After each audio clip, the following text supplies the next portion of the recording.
Notícias entrevista hoje o deputado bolsonarista assumidamente, Capitão Alden.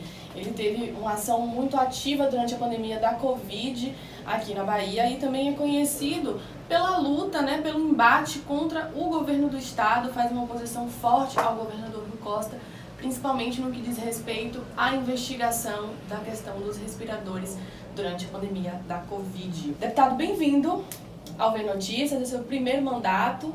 No entanto, o senhor já é um dos deputados mais ativos do parlamento, aqui da Assembleia, levou para si muitas lutas complicadas, embates fortes com o poderoso escalão do nosso estado. Seja bem-vindo ao Ver Notícias. Eu que agradeço a oportunidade ao Ver Notícias. Eu acho que é sempre uma oportunidade que deve ser aproveitada para a gente poder trazer à tona informações que não são divulgadas pela mídia, por grande parte da mídia, que às vezes faz questão de estar deturpando as informações, trazendo informações completamente divergentes da realidade.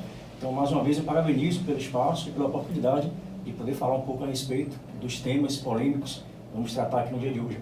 Queria começar falando um pouquinho do seu trabalho. O senhor tem um trabalho, na verdade, muito bonito, realizado na Assembleia. Durante o mandato do deputado, principalmente na Covid, ele teve alguns projetos que foram muito importantes. Projeto de redução, na verdade, de proibição do corte da conta de luz durante a pandemia da Covid, proibição de corte de conta de água, de internet, redução de imposto para pequenos e microempresários. O deputado também foi solicitou, que não passou obviamente na Assembleia, mas fez a solicitação da redução do salário do governador, do vice-governador, dos secretários, também a nível municipal, medidas que não foram implementadas por outros deputados de esquerda. Essas pautas progressistas, pautas de cunho social, de visibilidade dessa população que mais sofre nesse momento, são pautas muito conhecidas da esquerda. No entanto, são todas abraçadas pelo senhor, que é um político declaradamente, posso te chamar de extrema-direita? Conservador. Um político conservador de direita aqui Sim. na Bahia. Como que é esse diálogo com os seus eleitores? O senhor acredita que essa pauta de direitos sociais foi algo usurpado pela esquerda, que também é direito da direita defender? Olha, eu acho que durante muitos anos essas pautas foram por muito tempo chanceladas pela dita esquerda. Eu não acredito que existem pautas somente de esquerda ou somente de direita. Eu acho que você tem que tentar enxergar o cunho social das ações. Por exemplo, é muito comum as pautas relacionadas à proteção às mulheres e às minorias serem pautas de esquerda. No entanto, eu apresentei um projeto recentemente, um projeto de indicação ao governador, no sentido de garantir às mulheres que foram vítimas de violência e estejam sob medida protetiva do Estado, que estas mulheres sejam vamos dizer assim, que sejam adotados programas, que sejam parceria público-privada ou ações empreendidas pelo próprio Estado, no sentido de pegar essas mulheres que são vítimas de violência ou que foram vítimas de violência e que estejam sob medida protetiva do Estado, para que elas tenham acesso, por exemplo, a aulas de defesa pessoal, a aulas de armamento e tiro, a noções de segurança pessoal, e não simplesmente ficar na narrativa, não, a mulher, o Estado tem que proteger, o homem tem que proteger a mulher, ou alguém tem que sempre proteger a mulher. Não, eu acho que você pode muito bem pegar essa pauta, que é relacionada à violência praticada contra mulheres, ou quaisquer que sejam tidas como minorias. Pode ser inclusas, inclusive, não somente as mulheres, mas gays, idosos, ou quaisquer pessoas que sejam colocadas numa situação de vítima. Esse é um projeto que não visa apenas mulheres, o texto, o caput do texto, trata de mulheres, mas qualquer ser humano que venha amanhã ou depois ser vítima de uma violência e necessite de uma orientação mais especializada, de uma proteção mais completa, ele pode sim também ser abarcado pelo projeto. Então, não é simplesmente por ser de direita ou por ser conservador que eu não vá pensar em pautas tidas como de esquerda. Então, eu acho que você tem que pegar essas pautas e ter uma mudança de pensamento, ter uma mudança de enfoque, e não tratar as pessoas apenas como vítimas e deixar que essa proteção seja feita apenas pelo Estado.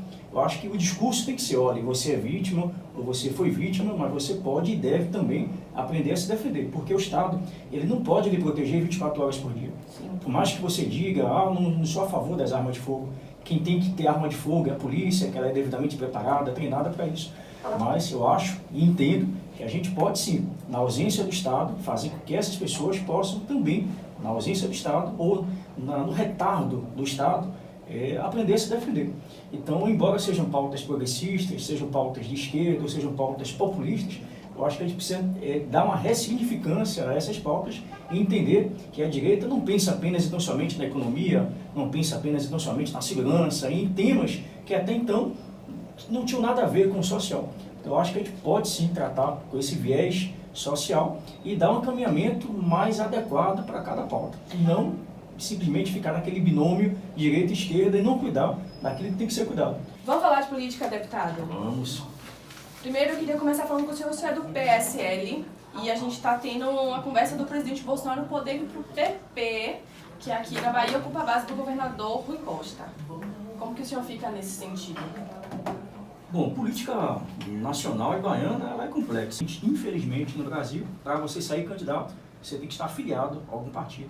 Então, isso prejudica muito a ideia de que a gente precisa convergir candidatos que tenham uma ideologia, que tenham um pensamento, que tenham uma ideia em torno de partidos que poderiam melhor agrupar essas correntes de pensamento, que nós não temos hoje. O que nós temos, digo e repito, são representações simbólicas que, por quaisquer ideologias, são aceitas naquele partido para que ele venha concorrer. Isso é um ponto. Então, no meu caso específico, eu fico muito preocupado com essa demora da escolha do presidente na escolha de um partido, primeiramente porque a gente depende de um partido e eu tenho prazo. Sim. E na medida que o prazo corre, as pessoas vão se consolidando, os seus apoios, vão estabelecendo vínculos com determinados pré-candidatos, vão assumindo compromissos, e isso tudo dificulta, obviamente, o nosso trabalho. Sim. Mas eu acho que o presidente vai tomar a melhor decisão. Ele, mais do que nunca, tem 28 anos de experiência no parlamento, sabe muito bem a importância para nós, até porque ele também foi deputado, da gente ter uma estrutura montada até as eleições para que a gente venha concorrer de uma forma uniforme, de uma forma democrática, de uma forma que venha de fato a vencer um pleito. Então o presidente sabe mais do que nunca que ele precisa ter uma base consolidada. Talvez aquilo que você disse no início do programa, porque ele disse que não iria fazer acordos, que não iria atuar junto aos partidos para negociar cargos ou negociar quaisquer que fossem divisões no governo para poder tentar governar. Infelizmente, nós ainda não vivemos em uma plena democracia. As pessoas, infelizmente, ainda não sabem votar.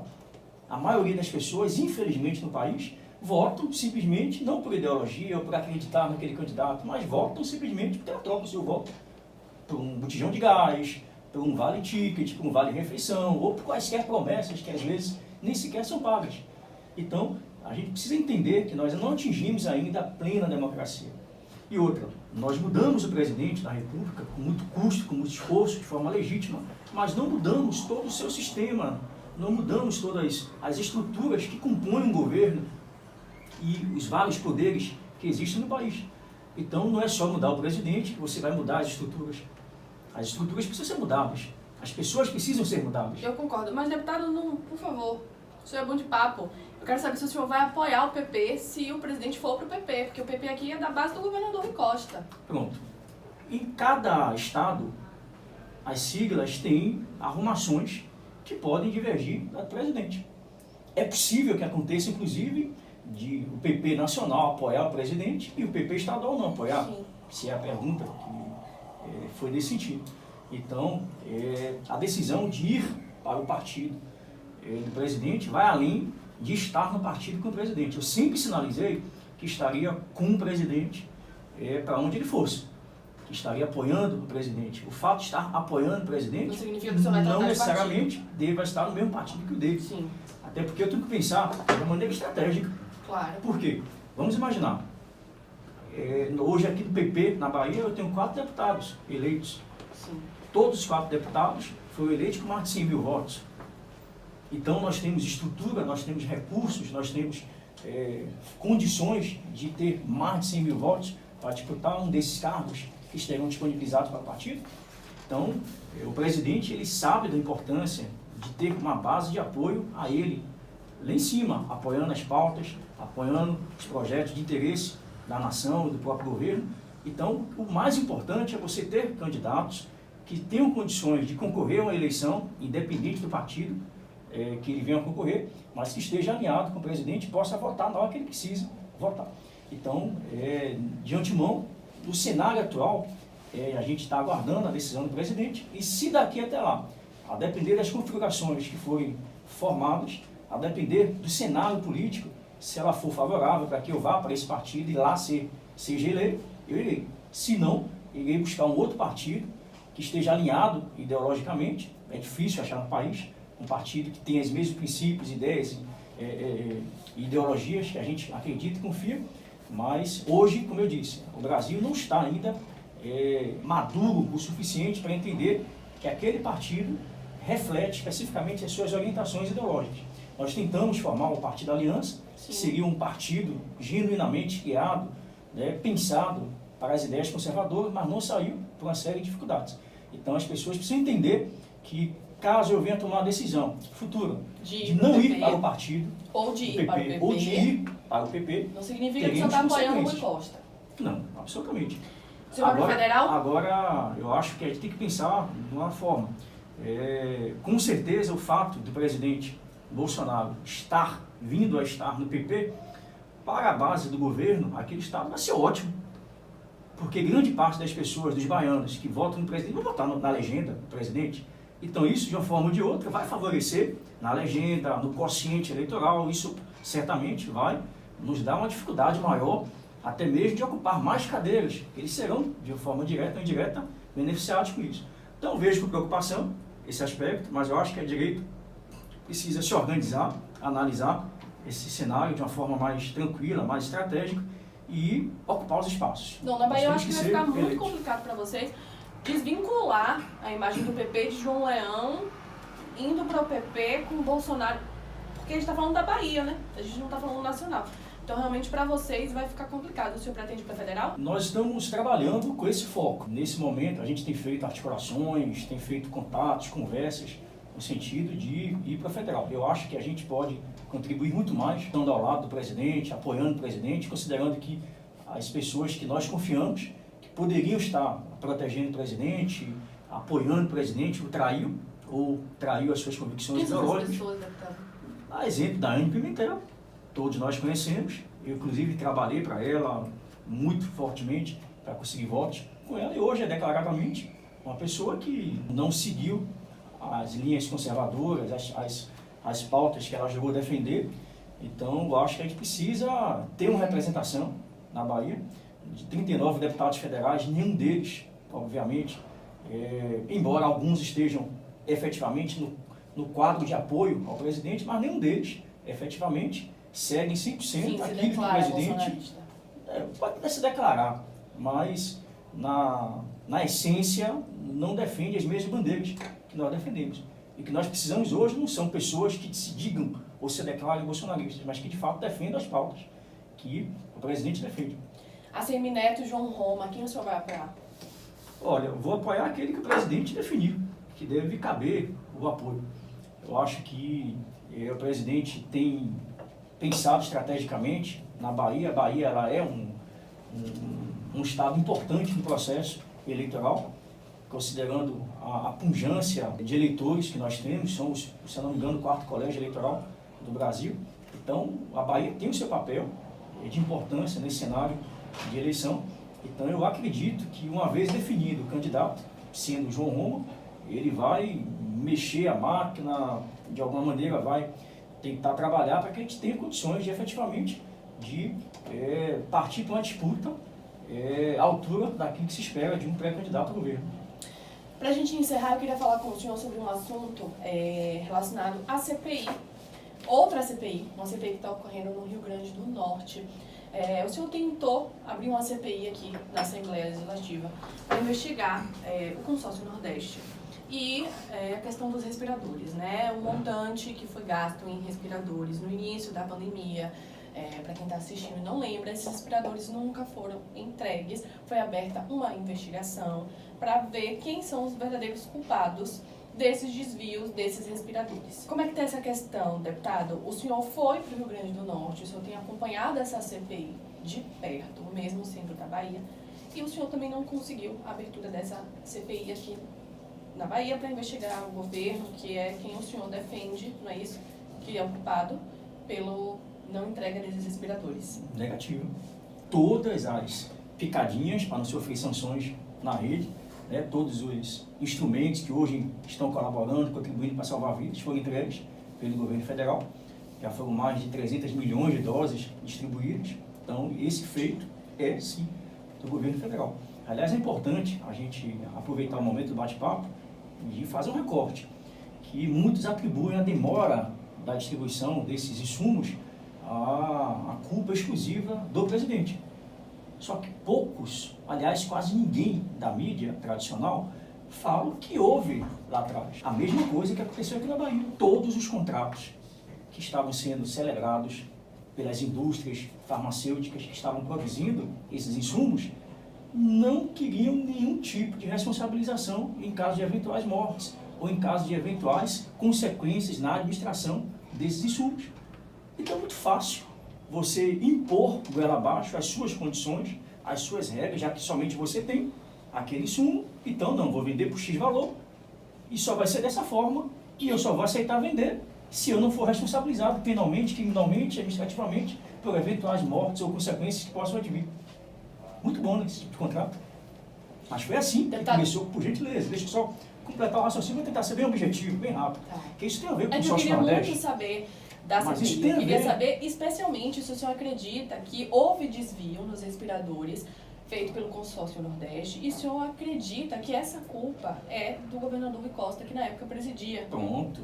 Da mesma forma que os contratos celebrados na aquisição dos insumos no início, que eram completamente desfavoráveis ao governo federal e não dava nenhum tipo de responsabilização dessas empresas, ocorreu aqui na Bahia e em todos os estados do consórcio Nordeste.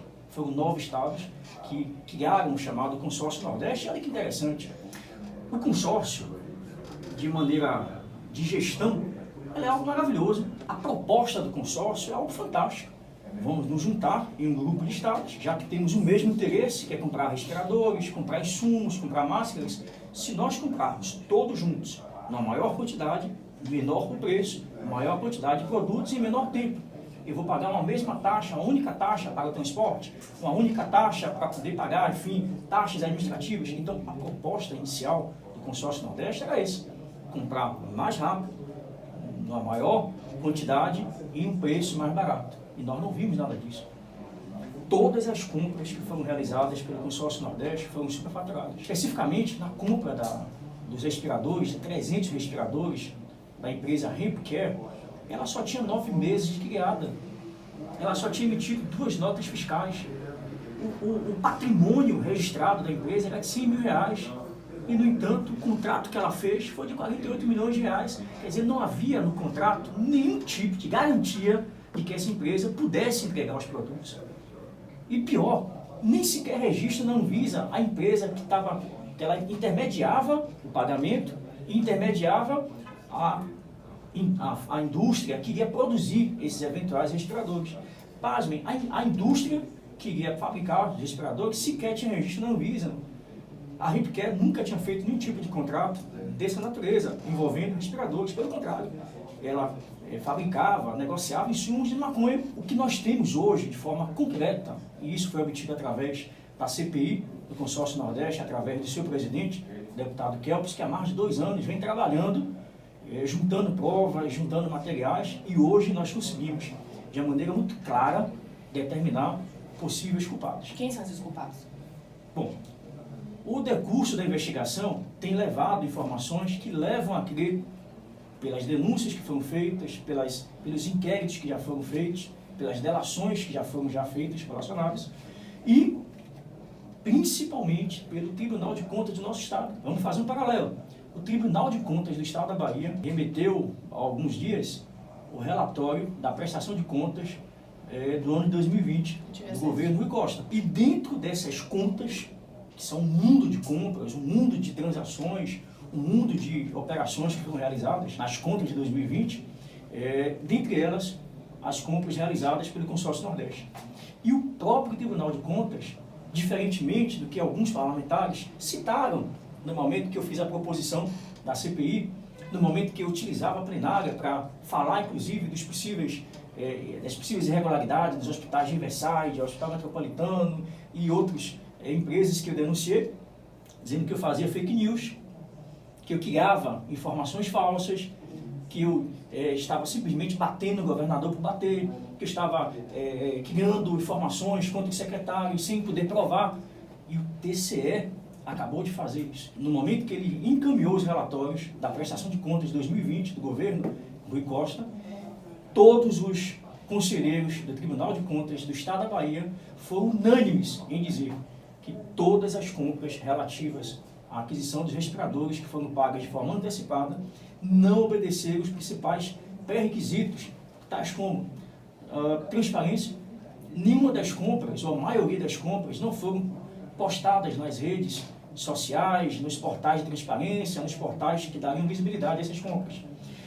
Nenhuma dessas contratações, especialmente de aquisição de respiradores, haviam no contrato cláusulas contratuais que protegessem o Estado em caso de não entrega dos produtos, em caso de atraso nas entregas. Todas as cláusulas que garantiriam a efetiva entrega, o efetivo resultado desse contrato, foram retirados dos contratos. E não só na Bahia, todos os estados havia o mesmo modus operandi. As indústrias, as fábricas, as contratadas não tinham nas cláusulas nenhum tipo de instrumento que garantisse a entrega e que punisse aquelas empresas no eventual caso de não entrega ou de não cumprimento dos contratos.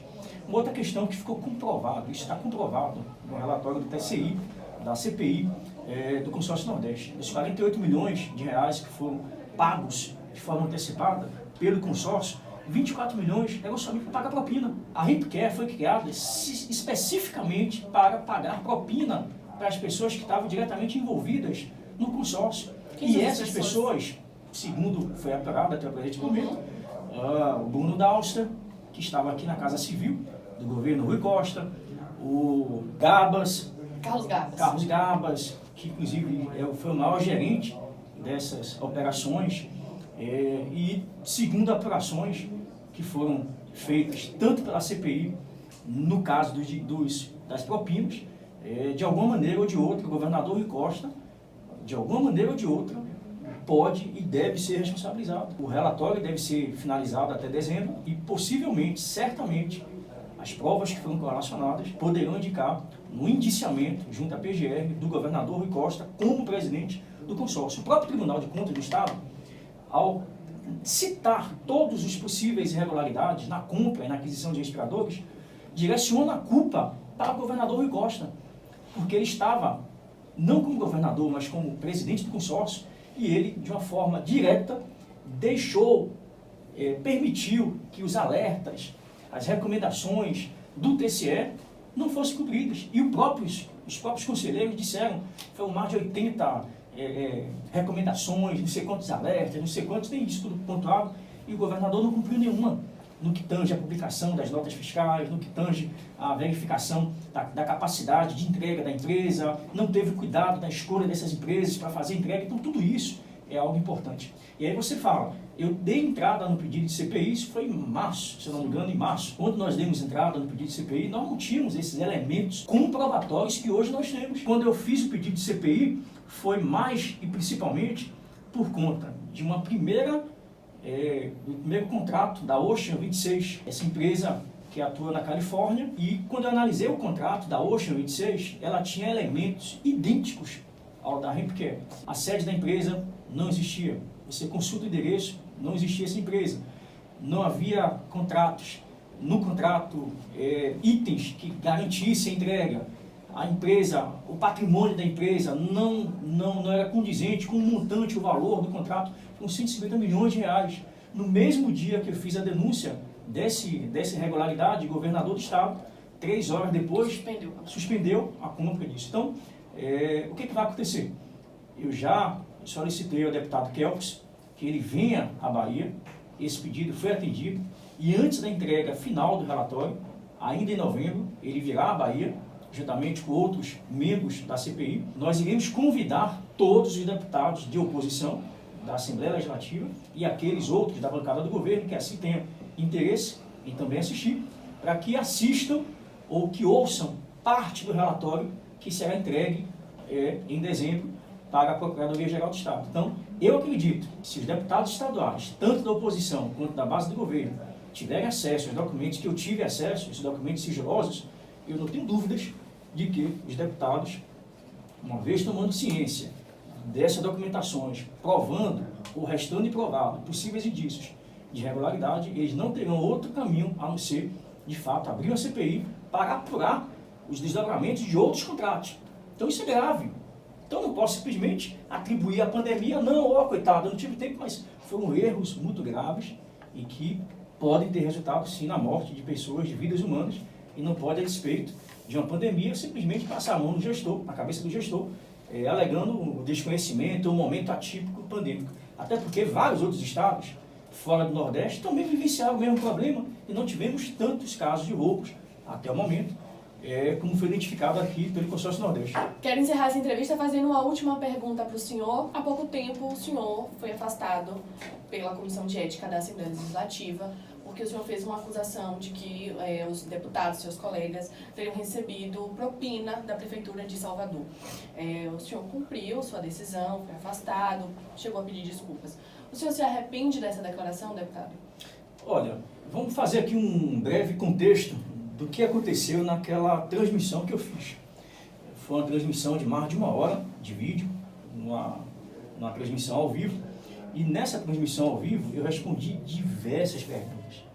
Esse vídeo, inclusive, foi baixado por centenas de pessoas, talvez milhares de pessoas, e todas elas puderam perceber que eu estava respondendo ali perguntas das mais diversas sobre corrupção do Estado, corrupção, eventualmente, a suposta corrupção atribuída ao governo federal, no momento pandêmico fora dele, os municípios, e eu fiz uma série de análises, uma série de correlações entre corrupção e pessoas e ou instituições. Eu acredito firmemente na instituição Assembleia Legislativa. Ao contrário do que algumas pessoas falam, não, porque o tempo todo critica a Assembleia, o tempo todo ele diz que a Assembleia não produz, o tempo todo ele joga a população contra a Assembleia, mas são críticas que eu faço no sentido de entender a importância dessa instituição.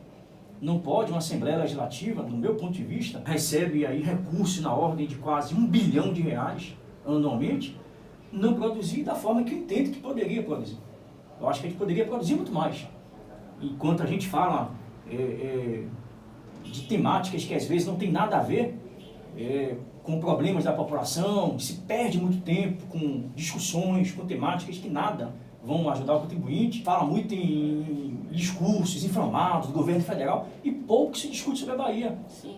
Então eu percebo muitas vezes que a gente precisa evoluir nesse sentido. Então o simples fato de eu falar isso, pontuar isso, criticar a casa ou certos parlamentares, não é em nenhum momento desabonando nossos colegas, dizendo que eu não confio na instituição. Eu acho que ela pode se melhorar, eu acho que as pessoas passam, mas a instituição deve ficar. Então eu acredito muito na democracia, acredito muito nessa instituição.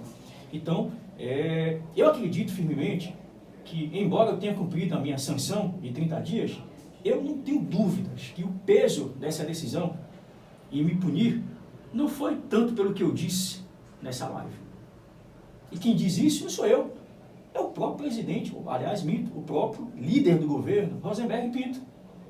No momento que ele foi entrevistado, e em diversos outros momentos, mas em especial na entrevista de Chico Kertz, onde o Chico Kertz pergunta diretamente ao Rosenberg: o que você achou das colocações que o deputado Capitão Aldo fez naquele dia, assim, e ele diz que o deputado Capitão Aldo, embora tenha sido eleito pelo povo, tem que ser respeitado, mas ele não pode desrespeitar os colegas. E aí, no momento que ele fala de desrespeitar os colegas, ele cita um caso em específico. Desrespeitou, já havia feito pronunciamento desrespeitando colegas da casa. Aí citou Hilton Coelho, Neuza Cadori.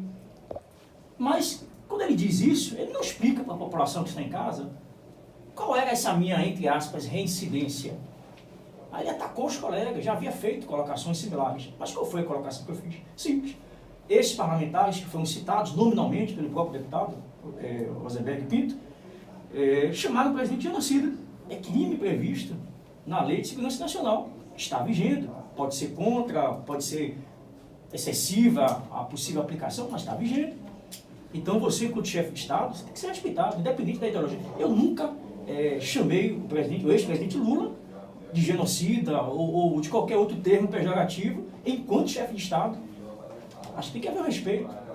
Então, a gente pode perguntar, pode conversar, pode falar, mas jamais depreciar a imagem do chefe de Estado, como fizeram. Então, eu fiz o meu papel, quanto parlamentar e quanto cidadão.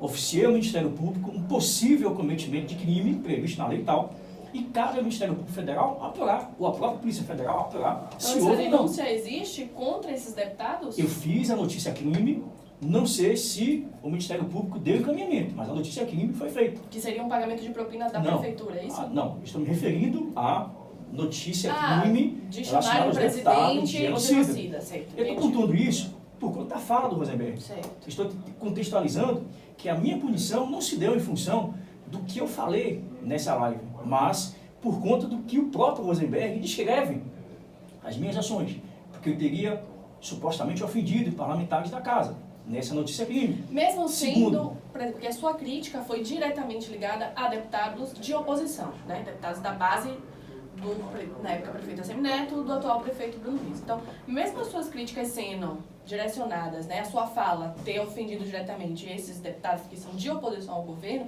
o senhor acredita que o senhor foi punido por falas passadas de deputados do governo? O próprio Rosenberg Pinto, no momento que se refere a esta passagem, a este momento, na minha fala, ele cita uma série de ações que eu cometi. Ele já havia feito colocações ou ações contra deputados, aí citou um. Segundo, ele invadiu o hospital, ou seja, Fugiu a narrativa deles é uma, que eu criava notícias falsas, que eu fazia denúncias sem fundamento e que eu era a pessoa que parecia ser insano, que ia atirar para tudo que é lado e acusava sem provas.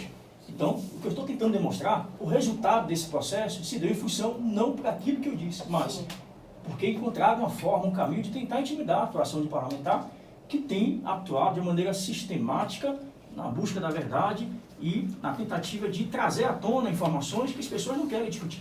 Então, e digo e repito, durante o processo do Conselho de Ética, eu expliquei muito bem que houve uma má colocação de palavras quando eu me referi à emenda. Tanto sim, eu me referi à emenda e não à propina, que eu disse especificamente o valor, 1,6. Porque se eu quisesse dizer propina, alguns milhões, 20 milhões, não, eu disse exatamente o valor de uma emenda parlamentar que todo deputado estadual tem enquanto deputado, embora não sejam pagas, elas não são impositivas pelo governador do estado, assim como é no governo federal. Então eu disse, olha, é muito difícil para um parlamentar como eu, que não tem emendas de 1,6 milhão, não tenho cargos na prefeitura, não tenho cargos no governo do estado, não tenho cargos na União, fazer um trabalho como parlamentar. As pessoas, muitas vezes, demandam ao parlamentar uma série de ações. E essas emendas, que não são impositivas, ajudariam no processo. E o que eu percebia naquela análise? Que muitos deputados, que muitas vezes estavam muito próximos do governador, ou estavam muito próximos do prefeito, tinham acesso a uma série de benefícios e que eu iria, muitas vezes, lutar contra eles na urna, numa guerra desproporcional. É como se eu tivesse um revólver 38 lutando com alguém com um fuzil .556. Então, esse foi o contexto. E quem viu, e quem assistiu àquela imagem, viu inclusive que eu estava num momento de muita tensão. Perguntas que foram feitas, colocações que foram feitas, me associando a possíveis comportamentos e ações. Então é natural que a gente, enquanto ser humano, mesmo parlamentar, enquanto ser humano, às vezes fale, troque palavras, mas em nenhum momento tive interesse e intenção de ofender parlamentares. E se assim eu quisesse fazer denúncia, eu faria como eu fiz ao longo do meu mandato, denunciando o Ministério Público. Se eu quisesse, de fato, denunciar possível propina, eu teria ido ao Ministério Público Federal, estadual, a depender do recurso que fosse recebido, estadual, municipal. Então, assim, pode ter certeza absoluta que todas as vezes que este parlamentar julgar conveniente, julgar que seja importante fazer denúncias, eu farei da forma correta, buscando o caminho e o canal correto. Não irei recuar, não irei aceitar quaisquer tipo de intimidações. Tudo que eu tenho percebido, presenciado, todo um sistema, toda uma máquina revoltada. E eu tenho certeza absoluta que a partir de dezembro, uma vez esse relatório saindo, comprovando aquelas possíveis informações falsas, o capitão Aldo denuncia sem provas, eu tenho certeza absoluta que ao final desses relatórios, a mídia, grande parte da mídia e a população irá entender por que foi que o capitão Aldo foi calado durante 30 dias do seu mandato. Porque estava buscando a verdade, estava enfrentando de forma feroz intransigente esse governo que não respeita a democracia. O V-Notícias recebeu o deputado estadual, capitão Alden, um deputado que tem pautas muito positivas voltadas para a saúde, defesa dos animais e segurança pública. Deputado, muito obrigada pela sua participação. O V-Notícias está de portas abertas, sempre que o senhor quiser voltar para bater um papo com a gente. Sobre outros assuntos, vou esperar o senhor voltar com esse relatório da CPI para a gente trazer aqui em primeira mão para vocês. Perfeito, eu agradeço a oportunidade e, independente de qual seja a temática, estou aqui para responder tudo. Viu? Não corro do fogo, mas obrigado pela essa nossa interlocução aqui, porque esse nosso bate-papo é sempre proveitoso a gente ouvir e também ser ouvido, porque isso é democracia, isso é liberdade, sem controle da mídia.